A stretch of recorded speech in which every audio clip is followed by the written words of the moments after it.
Institute, Kalinga Institute, Kalinga institute, Kalinga Institute, better known as KII। दोस्तों, उड़ीसा की राजधानी भुवनेश्वर में KIIT यूनिवर्सिटी में एक ऐसा केस हो जाता है जिसके बारे में सभी को जानना बहुत ज़रूरी है, विशेषकर उन लड़कियों को जो अपना देश, घर परिवार छोड़कर दूसरे देश में पढ़ने के लिए जाती है और वहाँ पर बिना किसी जान पहचान के, बिना किसी व्यक्ति को जाने पहचाने अनजान लोगों के साथ रिलेशन में आ जाती है और फिर उनके साथ एक ऐसी घटना घट जाती है जिसकी कीमत उनको अपनी जान देकर चुकानी पड़ती है और इसका दर्द उनके परिवार वाले जीवन भर सहते रहते हैं और कई लड़कियों की तो ज़िंदगी तक बर्बाद हो जाती है। दोस्तों, आज की कहानी की शुरुआत होती है KIIT यूनिवर्सिटी से,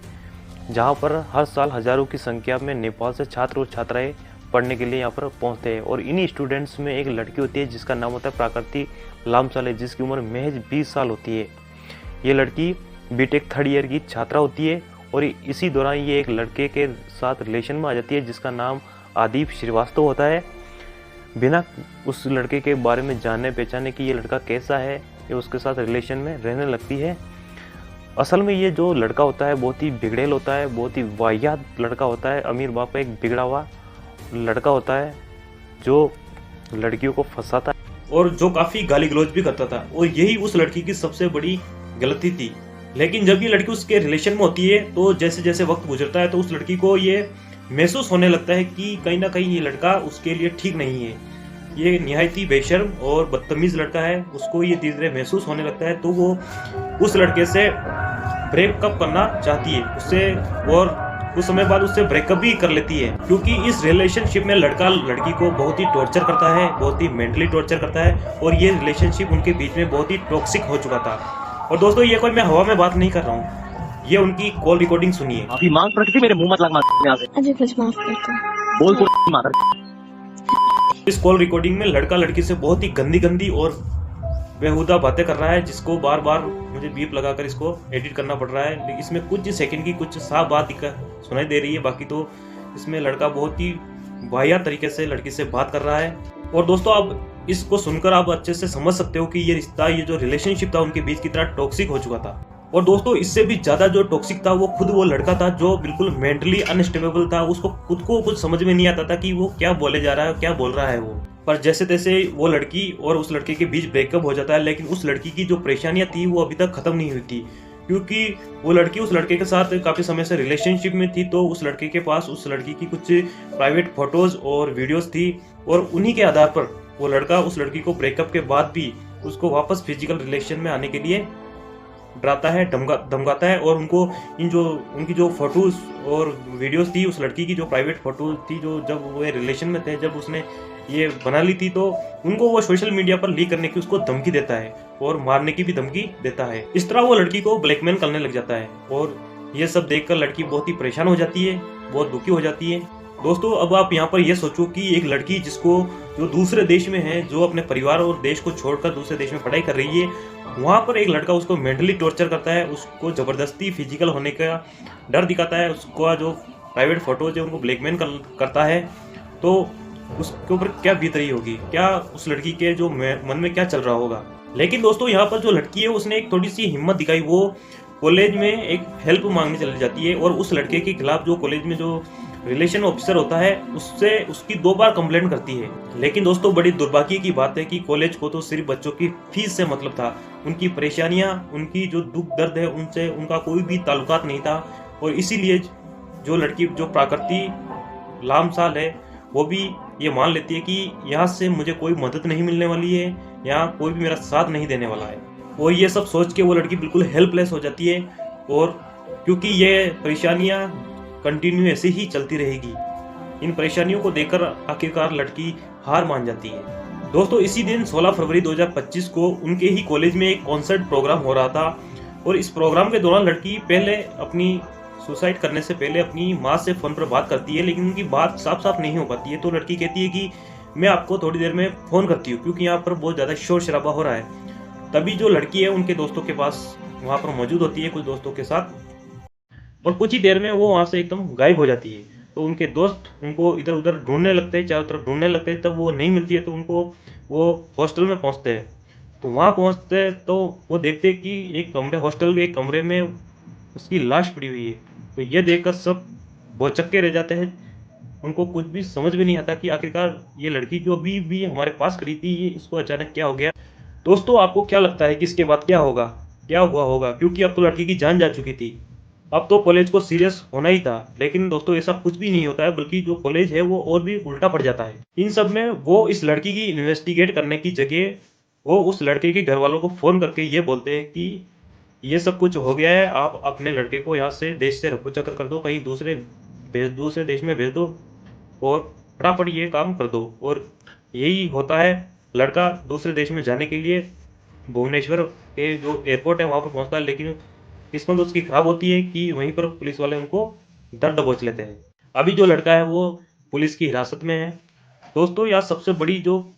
दुखद बात यह है कि जो कॉलेज के जो फैकल्टी है वो उस लड़की की बॉडी को उस हॉस्टल से हटाकर किसी दूसरी जगह शिफ्ट कर देते हैं, ताकि किसी को ये नहीं पता चले कि उसकी मौत यहीं पर हुई है, बल्कि सारा ब्लेम उस लड़की के ऊपर ही डाला जा रहा है। क्योंकि ये गैर कानूनी होता है, क्योंकि उस लड़की की बॉडी को एग्जाम करने के लिए फोरेंसिक डिपार्टमेंट के लोग सुबह 6 बजे आने वाले थे, लेकिन उनके आने से पहले लड़की की जो बॉडी थी उनको हॉस्टल से हटवा दिया गया था, और जो भी एविडेंस थे उनको भी छुपा दिए थे, जैसे कि लड़की का फोन, लैपटॉप, जिसमें काफी कुछ उस आरोपी के खिलाफ मिल सकता था। लेकिन इन कॉलेज वालों की इतनी शर्मनाक जो बात होती है कि वो इस बात को छिपाने के लिए उसके सारे एविडेंस को छिपा दिए थे, और उसके बाद जो कॉलेज वाले करने वाले थे वो मुद्दा पूरे देश का मुद्दा बन गया। Kalinga Institute, better known as KIIT. और फिर क्या था, जब कॉलेज वाले और होटल वाले अपनी जिम्मेदारियों से पल्ला झाड़ने लग रहे थे, तो फिर स्टूडेंट्स को ही सड़कों पर उतरने के लिए मजबूर होना पड़ा। इसके बाद जो नेपाली स्टूडेंट है और भी जो स्टूडेंट थे वो कॉलेज के बाद धरना प्रदर्शन करते हैं कि ऐसे एविडेंस हटाए जाएंगे, ऐसे साक्ष्य छुपाए जाएंगे, और बच्चे ऐसे सुसाइड करेंगे तो फिर सेफ्टी का क्या? और इसके बाद भी अगर इन्वेस्टिगेट सही से नहीं होगी तो फिर सेफ्टी का क्या? यहाँ पर बच्चे कैसे रहेंगे? और उसके बाद बच्चे धरना प्रदर्शन पर बैठ गए और उन्होंने बहुत ज़्यादा संख्या में धरना प्रदर्शन करना चालू कर दिया। उनकी सिर्फ एक ही मांग थी कि जो लड़की प्राकृति लामसाल थी, उसकी जो उसने सुसाइड किया था उसकी न्यायिक जांच हो, और जो दोषी है उसको कड़ी से कड़ी सजा मिले। पर कॉलेज का जो प्रशासन होता है उन्हें न्याय देने के नाम पर उनके साथ गुंडागर्दी का सबूत दिया गया। और जो बच्चे धरने पर बैठे थे, जो धरना प्रदर्शन कर रहे थे, जो न्याय की मांग कर रहे थे, उनके साथ जो हॉस्टल के जो वार्डन थे, उनके जो गार्ड्स थे, उनके साथ उनको बोलकर उनके साथ मारपीट कराई गई, उनको बेरहमी से मारा गया। और दोस्तों ये सब तो बाद में हुआ। जो हॉस्टल के जो टीचर्स थे वो बच्चों को सिंपैथाइज करने की जगह, उनको समझाने की जगह, उनके साथ मिलकर न्याय की मांग करने की जगह वो उल्टा उन्हीं से ही लड़ने लग गए, बच्चों से बदतमीजी करने लगे, उनसे बेहुदगी करने लगे और उन पर जो रशियल कमेंट करने लगे। इस वीडियो को आप देखिए। वहाँ पे जाओ, 40,000 बच्चों को आदमी खिला रहा है, पढ़ा रहा है, फ्री में बिठा के। दोस्तों इस वीडियो में आप देख सकते हैं किस प्रकार दो टीचर है जो बच्चों को ये साफ साफ बोलती नजर आ रही है कि वो कह रही है कि तुम्हारे देश की जीडीपी इतनी नहीं है जितना कि ये हॉस्टल, ये कॉलेज तुम पर खर्चा कर रहा है, और तुम मुफ्त के बैठे बैठे यहाँ पर खा रहे हो। दोस्तों मुफ्त का मतलब क्या है यहाँ पर? इसका मतलब तो ये हुआ कि जो कॉलेज वाले हैं बच्चों से फीस लेके उसको वापस दे देते हैं और फ्री के अंदर पढ़ाते हैं, खिलाते पिलाते हैं।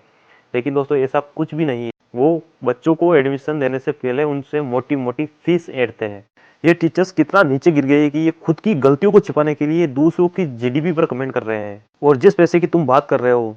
वो पैसा तुम्हारा कॉलेज इन स्टूडेंट की वजह से ही कमा पा रहा है। इसी तरह बच्चों को धमकाया गया, उनको मारा पीटा गया और उनको वहां से खदेड़ने, वहां से भगाने की कोशिश की गई। और जब बच्चे वहां से नहीं जाते हैं तो उनको एक नोटिस थमा दिया जाता है कि आप जल्दी से जल्दी इस कॉलेज को खाली कर दो। और ये नोटिस सिर्फ उन बच्चों के लिए था जो कि नेपाल से आए थे। बाकी इस कॉलेज में 40,000 से ज़्यादा छात्र और छात्राएं थे, लेकिन केवल नेपाल के से जो छात्र छात्राएं आए थे उनके लिए ये नोटिस जारी किया गया था कि जो कॉलेज है वो 2-3 दिन तक 17 फरवरी तक बंद रहेगा, तो आप इसको अपना जो सामान है उसको बांध के वो यहाँ से रवाना हो जाएगी। अब दोस्तों आप खुद सोचो कि जो छात्र अपने देश को छोड़कर, अपने परिवार को छोड़कर, अपने रिश्ते नाते को छोड़कर सिर्फ और सिर्फ इस कॉलेज के भरोसे यहाँ पर दूसरे देश में पढ़ने के लिए आया है, और वही कॉलेज उन छात्रों को ये कहकर निकाल देता है कि तुम न्याय की मांग कर रहे हो और तुम इस कॉलेज से निकल जाओ, तो आप सोचो कि उन छात्रों पर क्या बीती होगी, जब जिनके भरोसे वे आए थे और वही कॉलेज उनको यहाँ से निकलने के लिए कह दे, और सिर्फ इस बात के लिए कि वो सिर्फ न्याय की मांग कर रहे थे। और दोस्तों इन सब के बीच जो नेपाली स्टूडेंट है उनको ऐसे राहगीरों के जैसे जैसे कोई जिनका कोई आगे पीछे कोई भी ना हो, उनके जैसे उनको प्लेटफार्म पर सोना पड़ा, रेलवे स्टेशनों पर उनको रात गुजारनी पड़ी। लेकिन दोस्तों इन सबके बीच एक अच्छी बात ये हुई कि ये जो मुद्दा है वो नेपाल के जो प्राइम मिनिस्टर है केपी शर्मा ओली, उनके पास ये मुद्दा जा पहुंचता है और जो नेपाल की संसद है वहाँ पर इस मुद्दे को लेकर हंगामा मच जाता है और वो इस संज्ञान लेने लग जाते हैं कि आखिरकार हमारे छात्रों के साथ भारत में, इंडिया में क्या हो रहा है। और उन्होंने जब इस मुद्दे को उठाया तो इस मुद्दे के बारे में लोग ज़्यादा से ज़्यादा जानने की कोशिश कर रहे थे, क्योंकि ये मुद्दा जो नेपाल के prime minister KP Sharma Oli के पास पहुंच चुका था, तो जो भारत और नेपाल के जो रिलेशन थे उन पर ये इम्पेक्ट पड़ सकता था। और यहीं पर पूरे कॉलेज के कान खड़े हो जाते हैं और पूरा कॉलेज सख्ते में आ जाता है और अपनी औकात पर आ जाता है। और फिर क्या था, जब कॉलेज अपनी औकात पर आ गया तो उन्होंने बच्चों को फिर से रिक्वेस्ट भेजी कि आप कृपया करके फिर से आप कॉलेजों के अंदर दाखिल हो जाइए, आप कहीं पर ना जाइए, वापस कॉलेजों में आ जाइए। लेकिन दोस्तों कॉलेज वालों की शर्मनाक बात ये देखिए कि उन्होंने अपने ऊपर बात को लेने की बजाय उन बच्चों पर ही बात को डाल दिया कि तुम ही कॉलेज को छोड़कर गए थे, इसलिए तुम ही आओ और इस फॉर्म को भरो और अपनी गलती को एक्सेप्ट करो कि हम खुद से ही कॉलेज को छोड़कर गए थे, इसलिए हमको ये फॉर्म भरो और वापस कॉलेज के अंदर दाखिल हो। अगर दाखिल होना है तो ये फॉर्म भरो और फिर इसके अंदर दाखिल हो, जिसके अंदर तुम ये एक्सेप्ट करो कि इस कॉलेज को तुम अपनी मर्जी से छोड़कर गए थे, तुम्हारी ही गलती थी, तुम ही यहाँ पर धरना प्रदर्शन कर रहे थे, तुम ही यहाँ पर न्याय की मांग कर रहे थे जो हम दे नहीं सकते। इसके बाद काफ़ी बच्चे तो वापस आ भी जाते हैं, लेकिन कुछ बच्चे जो वापस नहीं आ पाते क्योंकि नेपाल पास में तो है ही नहीं कि बस गए और वापस आ गए। नहीं, आपको क्या लगता है हम लोग 5 मिनट 10 मिनट दूर है, चल पैदल जब मन चाह निकाल दिया, जब मन चाह बुला लिए। जब इस कॉलेज पर दबाव बनता है ऊपर से, तो इन्होंने एक्शन लेने के नाम पर क्या किया कि जिन चौकीदार, जिन गार्ड्स और वार्डन्स ने बच्चों को मारा था उनको नौकरी से बर्खास्त कर दिया, उनको नौकरी से निकाल दिया, और जिन टीचर्स ने इनके साथ बदतमीजी करी थी उनको अपोलाइज देकर छोड़ दिया गया। लेकिन दोस्तों कोई भी काम जब तक ऊपर से ऑर्डर नहीं आता है तब तक नीचे वाले कोई एक्शन नहीं लेते। इन गार्ड्स को भी, इन वार्डन को भी ऊपर से इन्होंने किसी ने कहा होगा तभी उन्होंने उन बच्चों के साथ मारपीट करी होगी, इन टीचर्स को भी किसी ने कहा होगा तभी ये उनके साथ बदतमीजी करी होगी, इन्हें ऐसी बातें सुनाई होगी। लेकिन उन ऊपर वालों का तो कुछ भी नहीं गया और इन जो नीचे के तबके के जो लोग थे उनको नौकरी से बर्खास्त करके ये उन्होंने एक्शन के नाम पर एक छोटा सा उनके सामने ये बता दिया कि हमने इस पर एक्शन लिया है। लेकिन इन बड़े अधिकारियों का, जो ऊपर बैठे हैं, उनका भी अभी नंबर आना बाकी है। वहीं दूसरी तरफ जिस लड़की की वजह से ये सब कुछ हुआ, जब उसकी फैमिली को ये पता पड़ता है कि ये मामला बहुत ज़्यादा आउटरेज होता जा रहा है, पब्लिक उसकी लड़की का जीना आराम कर देगी, तो उनका एक दूसरा ड्रामा चालू हो जाता है। सब जगह से एक अननोन अकाउंट से कमेंट करने लगी कि कोई कहता है कि मैं इस लड़की का दोस्त हूँ और ये मेरा दोस्त था, इस लड़की ने मेरे दोस्त का बहुत ही जीना हराम कर रखा था, मेरा दोस्त तो इससे पहले ही ब्रेकअप करना चाह रहा था, लेकिन ये लड़की ही इसके साथ ज़बरदस्ती गले पड़ी हुई थी। मेरा दोस्त खुद इसके रिलेशन में बहुत ही परेशान था और इसकी वजह से ये मेंटल अनस्टेबल भी रहता था। लेकिन आप सब लोगों को तो ये लग रहा होगा कि ये लड़का जो था, मेरा दोस्त, ये उस लड़की को परेशान कर रहा था, जबकि ये लड़की खुद 14 फरवरी को मेरे दोस्त के साथ डेट पर गई थी। लेकिन दोस्तों आप ये खुद सोचिए कि ऐसा कौन करता है कि जिस लड़के के साथ वो डेट पर जाने वाली है उससे पहले वो उस लड़के के खिलाफ 2 बार कंप्लेंट करती है और उस कंप्लेंट को भी वापस नहीं लेती है और उसके बाद वो उसके साथ डेट पर भी चली जाती है। कोई दोस्त वोस्त कुछ भी नहीं था, ये फेक अकाउंट से ये कमेंट करवाया गया था और ये लोग इसलिए कमेंट कर रहे थे ताकि इस लड़के को सत्ता सावत्रा बताया जा सके और इसको एक ऐसा बताया जा सके कि ये तो बिल्कुल निहायती शरीफ लड़का है। लेकिन दोस्तों हम इस सारे मुद्दे पर हमको एक बात पर ध्यान रखना चाहिए कि चाहे वो लड़का हो या लड़की हो, लेकिन जिसके साथ गलत हुआ है उसको न्याय मिलना चाहिए, चाहे वो कोई भी हो। और एक यूनिवर्सिटी की वजह से जो पूरा देश का नाम खराब हुआ है इंटरनेशनल लेवल पर, उसके खिलाफ सख्त कार्रवाई होनी चाहिए। उन जो आरोपी है उसको कड़ी से कड़ी सजा मिलनी चाहिए और जो न्याय के पात्र है उनको न्याय भी मिलना चाहिए, क्योंकि अगर ऐसा नहीं हुआ तो कोई भी बच्चे विदेशों से यहाँ आकर, जो दूर दराज देशों से यहाँ आते हैं पढ़ने के लिए, वो कोई भी नहीं आना चाहेगा। इससे हमारे देश की इंटरनेशनल लेवल पर क्या इमेज बनेगी वो तो आप सब जानते ही हो। इस कार्ड ने तो वैसे ही हमारे देश की इमेज को किस लेवल पर प्रस्तुत किया है वो तो सबको पता चल ही चुका है। लेकिन दोस्तों एंड में मैं बस यही कहना चाहूँगा कि जो इस लड़की के साथ हुआ है वो किसी लड़की की और के साथ ना हो, इसलिए इस लड़की को न्याय मिलना बहुत ज़रूरी है और जो आरोपी है उनको सज़ा होना बहुत ज़रूरी है। दोस्तों आज के वीडियो में बस इतना ही, मिलते हैं नेक्स्ट वीडियो।